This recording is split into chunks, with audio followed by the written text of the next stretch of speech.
All right, good morning, ladies and gentlemen. Welcome back to Fighting the Enemy.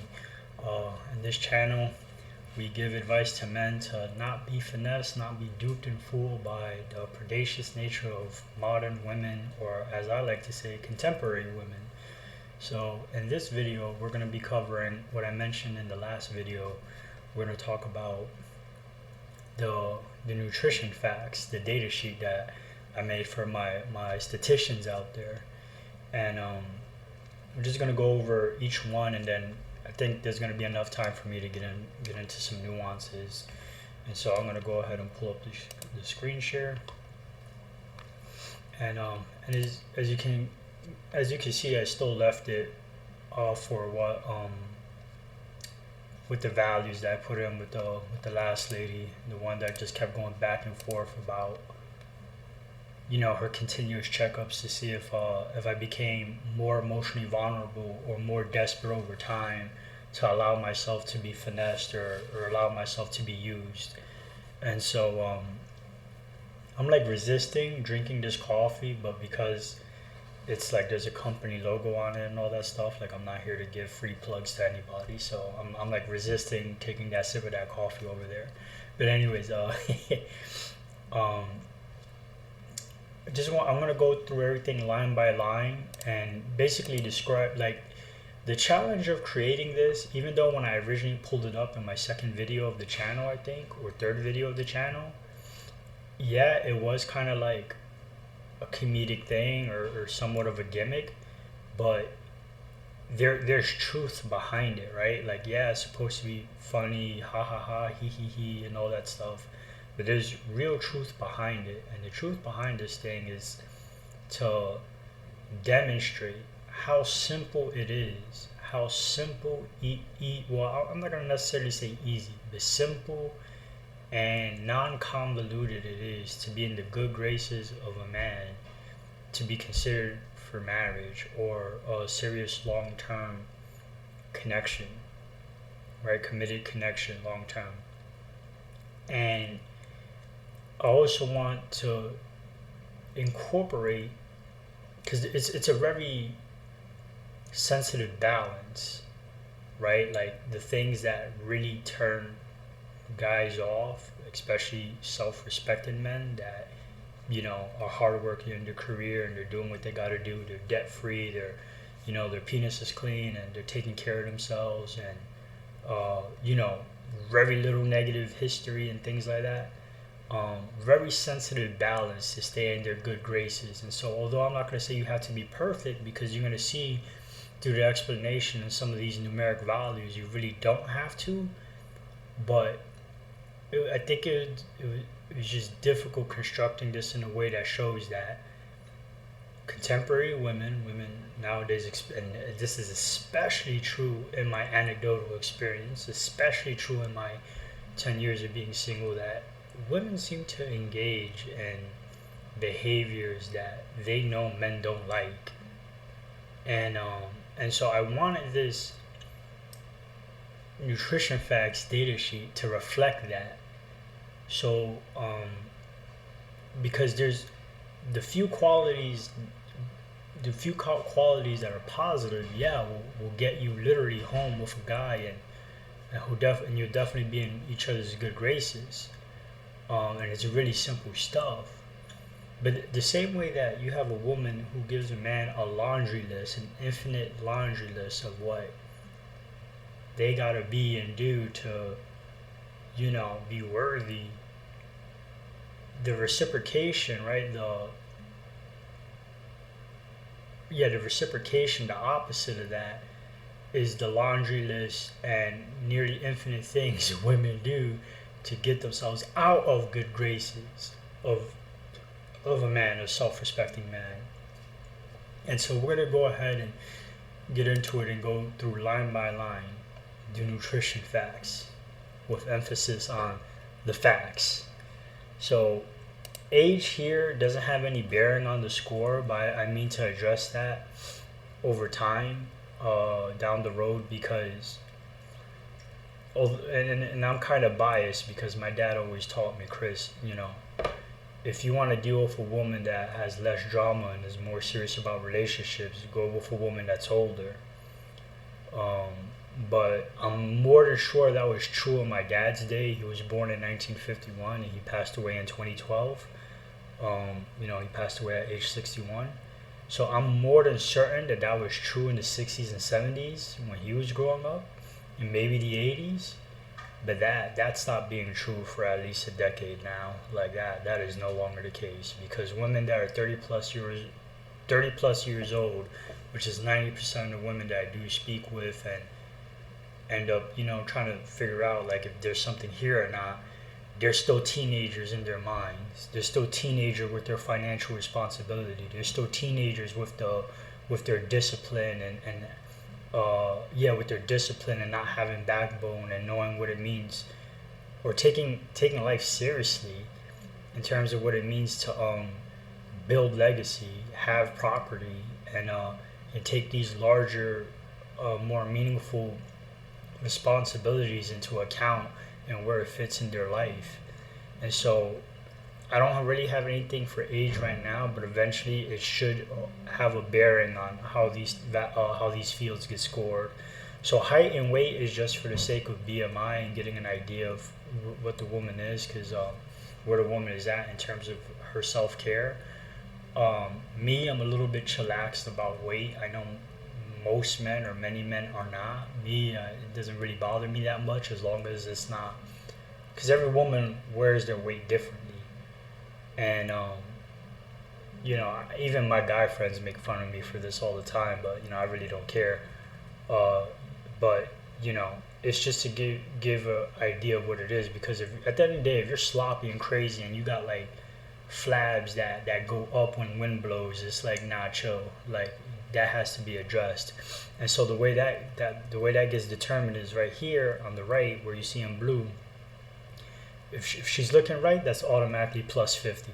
This is the only thing in the grading rubric that's plus 50, because obviously, guys, the number one thing to us is looks, then personality and attitude, and then and then everything else. Like, that is the top tier most important thing to a man, your looks.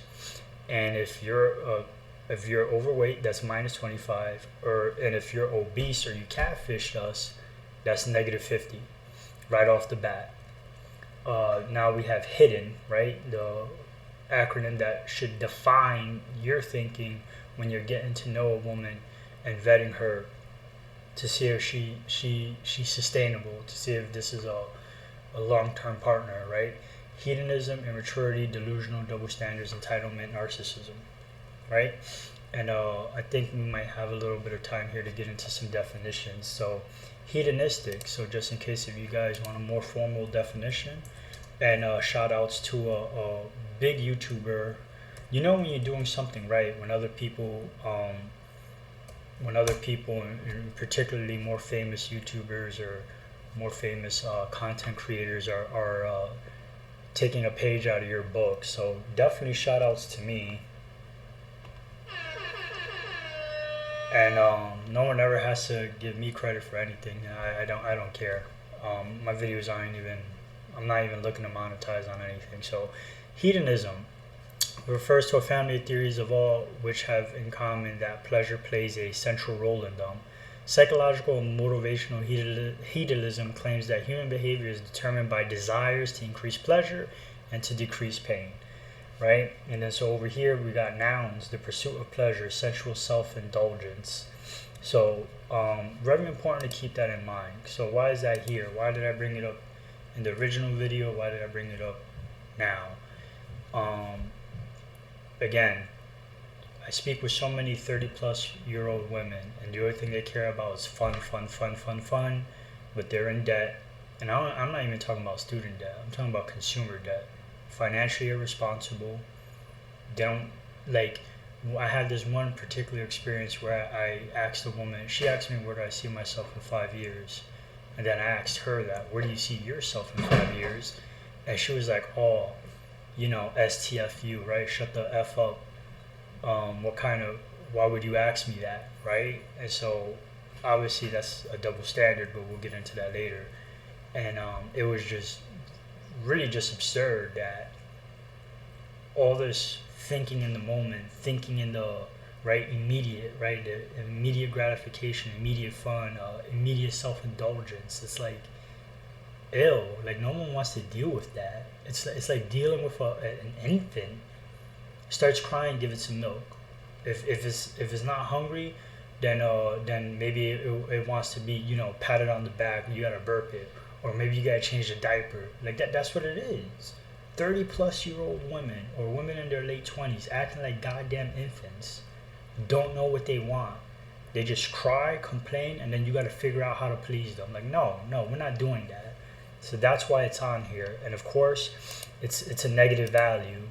So where it says here points max, out of negative 20 points, depending on what I put here. So if it's 50%, it's a negative 10. 40%, negative 8. So you guys get the gist. Immaturity, just so you get a refined idea of what this means. Just don't even take it from my mouth. Immaturity, the state of being immature or not fully grown. The immaturity of the immune system, that's behavior that is appropriate to someone younger. They were shocked by such immaturity in a grown man. Hilarious that they use a man there. So I know there was a better definition that I saw one time. It meant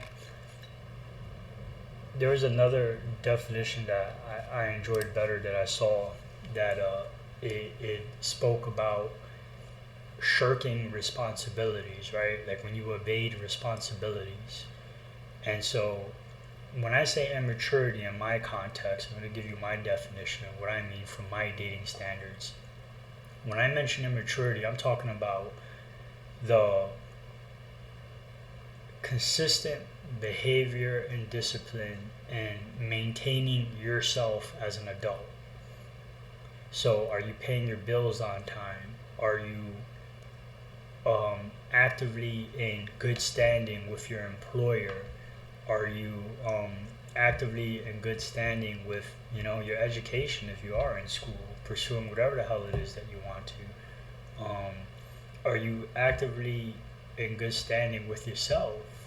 So if you feel like you're down too much, are you doing what you can to make yourself feel good? Or if you're getting a little bit too chunky and you're getting crazy with your weight, are you doing what you got to do to make sure that you have a healthy, balanced life? And so I say all those things because it's responsibility. Things that no matter how much you ignore it, it will affect you. It will affect your reality. And so are you balancing that out? And so for me, that's maturity. And there's also, of course, the element of your character, right? Like, are you someone who feels like you have to be heard, have to be right all the time, being loud and crazy, being a thorn in someone's back in public, and things like that would normally go through someone's mind, but I extend it really to the responsibilities, because really this is like number 1 or 1.5 to my anecdotal experience in the last 10 years, where there's like this insane amount of immaturity, and it's something I would have never had expected from women that are 30 plus years old. Like, Jesus Christ, it's a huge problem. And so again, this is 20 minus 20 points, minus 20 points max, depending on the percentage I give here. Delusional. I think one time we covered the definition, but I'll just briefly go through it again. Right? Well, when I say delusional, I like to use this. Yeah, the Blue's Clues sound, because it's like, it's how often your behavior dictates when, it's like you're cherry picking when to be in reality, right? Like, I don't like the way things are right now, so I'm gonna go ahead and make things up to get myself out of a unideal situation. Or hey, even though I know I don't look good and I'm 34 and well, I don't want to say not look good, but let's say I'm not being as healthy as I can. I'm living without outside of my means financially. Um, I'm 34. I'm a 34-year-old woman, and I think I need Richie Rich. I want a guy who makes $70 an hour, um, that lives in Hollywood Hills or lives in, you know, a crazy expensive zip code in Manhattan, New York, and he's gonna sweep me off my feet, and he's gonna do that even though I just work my job and go straight back home and just internet date to, like, it's like it's absurdity. It's just absurdity.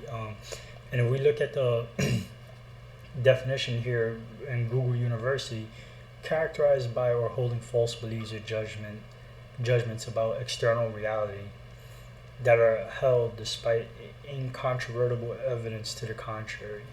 So again, this relentless desire to try to escape reality, and generally this is what I mean by people who want to play these games. Like, like I always say, any of my friends and loved ones know that I say, when a woman is playing games, she's looking to live in her world and play in yours. And I'll say that one more time. She's looking to play, she's looking to live in her world and play in yours. And fellas, you should never allow that. Double standards, that's pretty simple, right? My two favorite examples of double standards. Oh, I need a man that drives, but they don't have a car. They can't even afford a car, and they don't even have credit to get the financing for the car. Or I need a man who has a house. Same difference. They don't have the money, credit, or positive financial history to even get the financing to get a house. So they come out with these laundry lists about what us as men need, financially in terms of ownership to even get their attention. And it's like, okay, well, can you do any of this stuff on your own? No? Well, then why are you asking for it? It's foolishness. Then you have entitlement and elitism. So, entitlement, I think, is a little bit too tricky for me to explain. I think the average person kind of understands what something, when someone feels entitled, right? Like, just because they breathe air, they deserve some kind of higher level treatment or above average treatment, or they feel that they deserve to be treated better than the other person because of something about them, their own perceived notion about them. They feel that the world has to provide what they feel they deserve because of this notion about themselves. And the reason why I combine that with elitism is because what we're about to see in this definition. I know the manosphere loves to say hypergamy. I don't like, I understand it, and I understand that, and I'm not trying to cheese grade it or like go across the grain about that. But I think elitism explains the issue the best, because, and I know for a fact, I mentioned this, I believe, in the original video, in the first video, what happened to dating, is that, and the argument that is the dating scene the way it is because of culture or generation, I am always going to say it's 90% culture and 10% generation.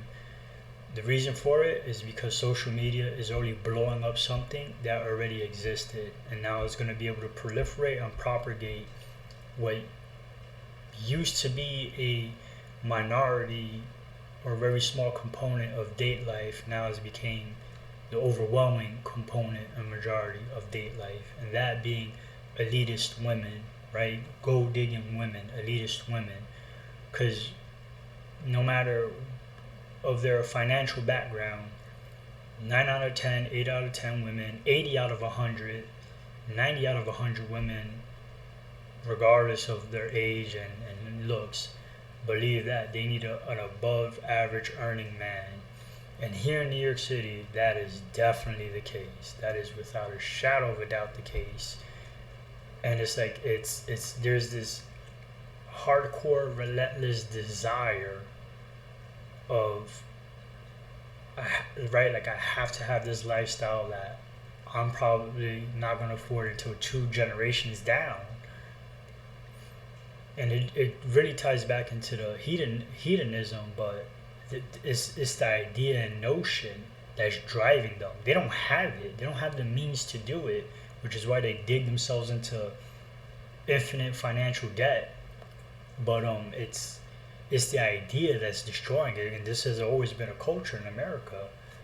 But anyways, the definition: the advocacy or existence of an elite as a dominating element in a system or society. The attitude or behavior of a person or group who regard themselves as belonging to an elite. Yeah, does that sound familiar? Because it should. Women who come from immigrant parents come into this country, they drink the American, Kool-Aid, and now all of a sudden they think, yeah, I need Richie Rich. It's absurd. It's absurd. Narcissism. Rather than looking it up, narcissism is pretty easy to explain, right? Just imagine someone just talking to you and all you hear is me, me, me, me, me, me, me, me, me, me, me, myself, and I. That's pretty much narcissism. They don't think about anyone else, anything else but themselves. Their own self-image is the most important thing. And even if it is at your expense, which in most times it is, which is why simps are like extremely detrimental in date life. But and I will make a video about Sims because people have been asking me to do a video about it, and I have experienced the story. I have experienced something very absurd and outrageous last Friday regarding a sim.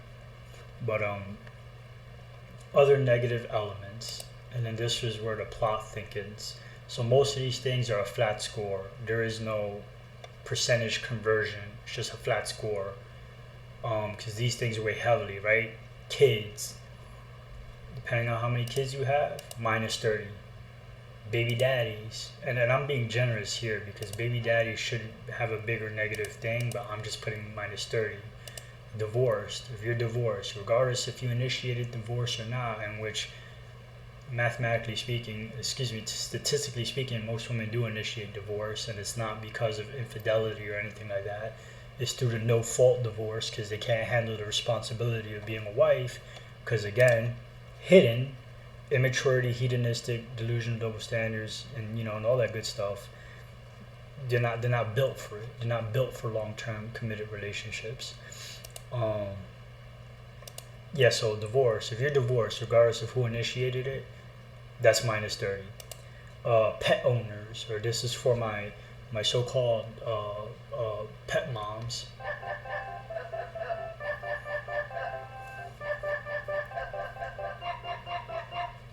Which I think is a freaking joke, especially when they're 30 plus years old and single. Depending on what pet you have, you're getting -30. So if you have a dog, -30 for each dog. 2 dogs, -60. If you have a cat, -25 for each cat. Any other kind of pet, -10. That's it off the bat. No one wants to deal with your pets. It's one thing if you're a wife or you're engaged and then you get pets to, have better family photos for whatever reason, but nobody wants to deal with that. And what we're going to see in later videos that I do intend on posting is when women put on their dating profiles how they feel that their pets are more important than human beings. And they don't write human beings, they write men. It's like, my dog is more important than men, so you must love my dog. Like they'll say like crazy things like that. And I have the receipts, and you guys and the world will see. Vacation fiends. These are the travel girls, what I call the travel girls, right? Oh, I'm 25 and I saw 30 plus countries, 20 plus countries, and I have receipts of conversations like that as well. We'll get into it. For every state, country, or any other province that's not your hometown that you visited, what did I put here? That's -20. That's -20. Men get turned off by that. We don't care how bad you want to see Machu Picchu, go to Russia, visit China, and and see the northern lights and the auroras and all this other foolishness. No one cares about that. The more you do that stuff alone, the more you hurt the next man that's trying to come into your life and do things with you. Because now that you did it all, what is there left for the guy to do that's going to be a big plan? And then you did all that stuff alone, regardless if you have mommy, daddy money or not. And I'm assuming that most times that you have someone else to subsidize and finance those trips yourself. So again, it goes back to the immaturity. That it's like now you put that expectation on one human being to compete with the financial earnings of two, or inheritance that you gain from a generation. And so I hope I'm really illustrating here with the short time, because I'm trying to make this video under 25 minutes, that the seesaw, right? Like, it's so lopsided, it's so crazy, and it's only to your own detriment, women. It's only to your own detriment. You're only hurting yourself because you're not putting yourself in check. There's zero self-reflection. And so these vacation themes of like, yeah, 30 plus countries. Yeah, I gotta see 3 plus countries every year, or one big trip out the country a year with seeing a different state every month, and then all this other foolishness. It's like, yo, no one wants to do that.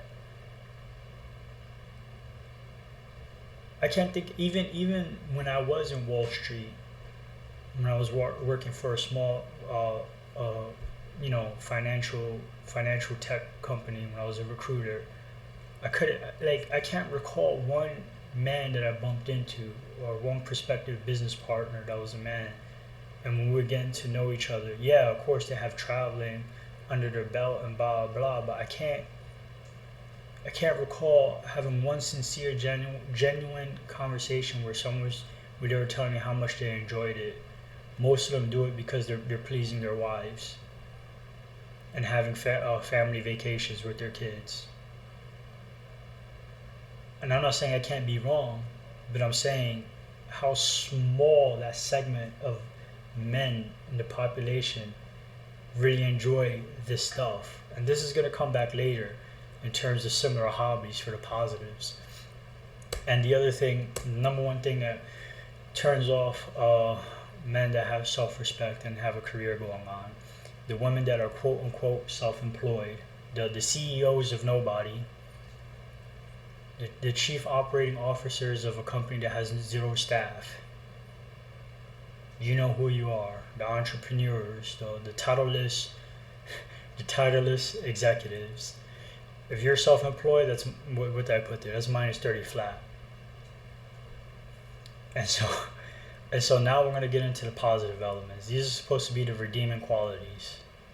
This is how simple it is. So I hope you're really checking and listening to this with an open mind and no vindication. Positive elements. Are you honest? And transparency is the element of being honest. Right? Are you telling the truth? It's just that simple. And so me, in the last video, when I was saying, hey, it's good being direct, the benefits of it, it's like, hey, do you want me or not? Are you just trying to finesse me, or are you just trying to be friends with me, where you just want to go out, see the places I know, check the people that I chill with? Like, are you just trying to leech onto my social capital? Like, what's the deal with you? What are you looking for? What do you want? What's your ideal spouse? Are you ready for a serious, committed, long-term relationship? When was the last time you've been sexually active? All those things, especially in the getting to know you phase, which I should have mentioned. I'll definitely put it in the description of the video. These things are especially important in the getting to know you phase, when you're first getting to know someone. Because obviously you're building the foundation to what this, whatever, whether it turns long-term or short-term, serious, unserious, regardless of what it transforms into, this is the foundation that it's standing on. And so you can't build a relationship, whether it's serious, long-term or not, you can't build a relationship on top of lies. And so a lot of women will obviously lie about their background, their history, what they got going on in their life, about their financial irresponsibility. They're going to lie about that so they don't get discarded. Sincerity. I made a whole video about this, good faith and sincerity, right? Sincerity, giving that man that assurance, that feeling that there's nothing wrong, there's no blade out for their back. You're not there to finesse them. You actually are interested in them. And in good faith is just you following up on all that. Social media, this is huge. And so what I put here for social media is that if they're a light user or they don't use it, which doesn't exist or hardly does exist, that's automatically plus 30. Automatically plus 30.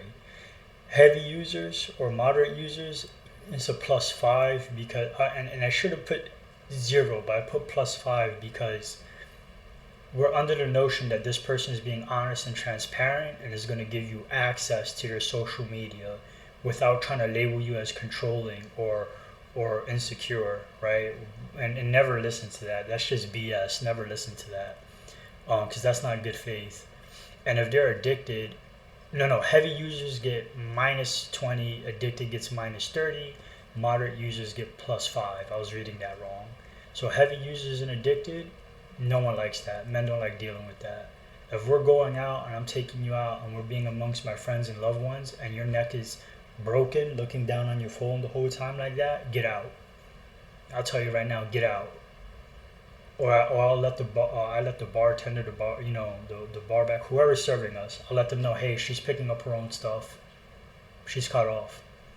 Because I don't tolerate that. That whole looking at my phone, being on my phone, and you're out with me, whether it's alone or amongst my loved ones, do not pay attention to your phone.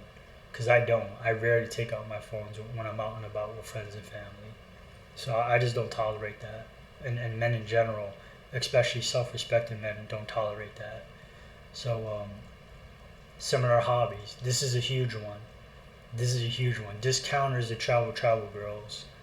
What a lot of women don't seem to understand that men like it when you have interest in our interests.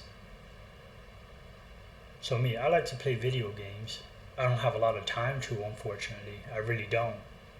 But when I can, I do my best to try to get an hour, 3 hours in. Most times I can't, but I enjoy that. Even if someone talks to me about it. I love Marvel Comics. My favorite superhero is the Incredible Hulk. And I have I was playing, I was shooting in a pool league. I train in martial arts. Not right now because I'm back in school and I moved my head there so you can see my jiu-jitsu gi on my door. Of course, you guys already know that I'm training for a half marathon. And I have all these other hobbies under the sun that isn't this crazy, absurd spending stuff like traveling. Oh, yeah, Machu Picchu, And especially in my anecdotal experience, again, there's this lopsided expectation where it's like, no, you have to be interested in what I'm interested in. And it's like, no, I don't. You're just showing your narcissism and your hedonism, because you're not even taking into account anything I just said. You just wrote it all off as boring and uninteresting and generic, not realizing that what you're saying and writing and advertising about yourself is generic and just unappealing.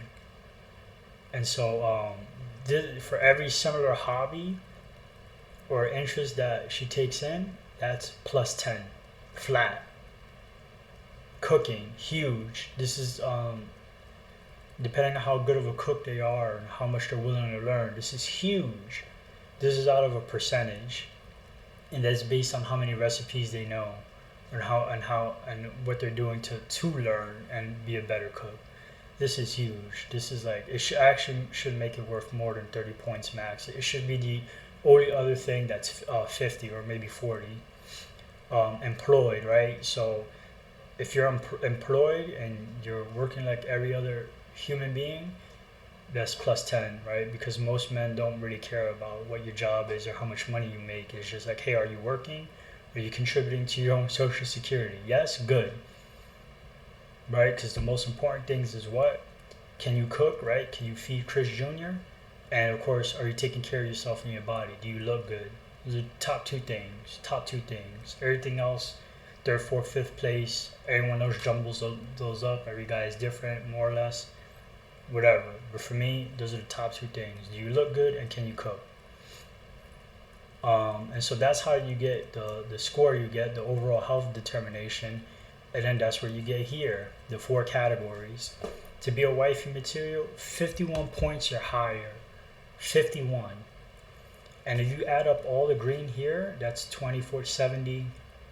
Assuming you're a light user or not a user, that's 100, that's 40, 150 points to get here on the green. 151 points, and all I'm asking for, and what most men are asking, is to get 51 out of those 150 that are available. And that's not even to mention that I made a note here that if any of these are 0, any of these 6 elements are 0, that's a +5. That's a +5. So that's an additional 30, so 180. And then if you get a 50 here, that's 230 points really. Max score on the positive side, on the positive balance, is 230. And all I'm looking for is 51. I think that's less than 25%. Less than 25%. 51 points out of 230 that you could score. 51, I'm pretty sure it's less than 25% to be considered a wifey. Next thing, work in progress, 25 to 50 points. That means you could get there, you just have a couple of things to brush up on. Get a couple of more recipes, put that effort to learn how to cook, start working out, you start running, start swimming, start exercising, get that weight under control. Give yourself 4 months, 5 months to get more interested in this person's hobbies or the things that they're interested in, get in their good graces. Be more transparent with them. Put your social media away, put your single lady friends away, because they're just gonna tell you, because they're very vindictive, and they're just gonna tell you things that's gonna harm your chances. Put them away. 0 to 24 points, dub edition. Like I said in the last video, this is like your sex friends, mingling, friends with benefits. It's like, it's not no hope. It's not that you have no hope, it's that there's a lot more work to do. There is a lot more work to do. So you can be in someone's good graces. You can be in a man's good graces with 0 through 24 points. Absolutely, you can be in their good graces, but you're just not in consideration for wifey status. You're not. You have too many things you have to work on. And I'm going to go ahead and say an overwhelming amount of women are in these last 2 things right here. At least in my anecdotal experience. These last 2 things, these last 2 categories, overwhelming amount of women are there. And of course the last one, no man's land, which is self-explanatory. Like, you're completely out of the race. Like, there is no hope for you. There's absolutely no hope for you. I'm not gonna even sugarcoat it. So I'm pretty sure an angry feminist or feminazi is gonna throw a Molotov cocktail through my window and burn me to hell. But let's be serious. if you're actively countering every positive thing that helps you build a relationship with a man that you like or have interested in, or you're just actively contradicting everything that has you build a healthy relationship, then it's no man's land. Like, why are you out here watching YouTube videos about relationships anyway? That would really be my question. And so, like we saw with the lady in the last video, where we finally came full circle about her, she's in no man's land, and she is the living embodiment, just like so many other women in my experience, living embodiment of enemy. There's 0 direction, paving nothing for themselves, giving themselves no direction, no chance to build healthy relationships. And so that's pretty much gonna conclude. Yeah, that's pretty much gonna conclude this video. I think I did go over again, but thank you for tuning in. Thank you for watching, and expect to see this nutrition facts thing come up a couple of more times. And again, ladies, don't don't take this, don't hear this and then become, get enraged and have your animosity come out and stuff like that, because this isn't meant to hurt or offend. It really isn't. It's all about self-reflection and what you're actively doing to make yourself a better person. And take it from me, for someone who served in the Marines, like, you know how many times I had to kick myself in the butt, kick myself in the ass to become a better person, to be a more likable person. Like, we'll get into that in another video as well. But it's not. None of this is to attack, antagonize, or offend. It's only a tool to help self-reflect and show where you're at. So again, thank you guys for watching. I'm gonna go ahead and conclude from here, and I'll certainly catch you guys on the next one. Enjoy the rest of your day and have a very productive week.